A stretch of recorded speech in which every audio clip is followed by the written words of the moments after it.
Letter 2, on Discursiveness and Reading. Judging by what you write me, and by what I hear, I am forming a good opinion regarding your future. You do not run hither and thither and distract yourself by changing your abode, for such restlessness is the sign of a disordered spirit. The primary indication, to my thinking, of a well-ordered mind is a man's ability to remain in one place and linger in his own company.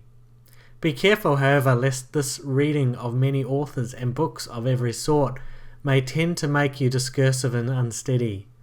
You must linger among a limited number of master thinkers and digest their works, if you would derive ideas which shall win firm hold in your mind. Everywhere means nowhere. When a person spends all his time in foreign travel, he ends up by having many acquaintances but no friends. And the same thing must hold true of men who seek intimate acquaintance with no single author, but visit them all in a hasty and hurried manner.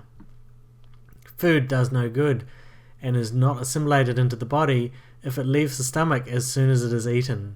Nothing hinders a cure so much as frequent change of medicine. No wound will heal when one salve is tried after another. A plant which is often moved can never grow strong. There is nothing so efficacious that it can be helpful while it is being shifted about, and in reading of many books is distraction. Accordingly, since you cannot read all the books which you may possess, it is enough to possess only as many books as you can read. But, you reply, I wish to dip first into one book and then into another. I tell you that is the sign of an overnice appetite to toy with many dishes, for when they are manifold and varied, they cloy but do not nourish.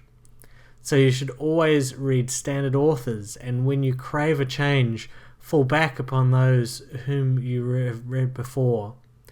Each day acquire something that will fortify you against poverty, against death, indeed against other misfortunes as well, and after you have read over many thoughts, select one to be thoroughly digested that day. This is my own custom. From the many things which I have read, I claim some one part for myself. The thought for today is one which I discovered in Epicurus, for I am wont to cross over even into the enemy's camp, not as a deserter, but as a scout. He says, contented poverty is an honourable estate.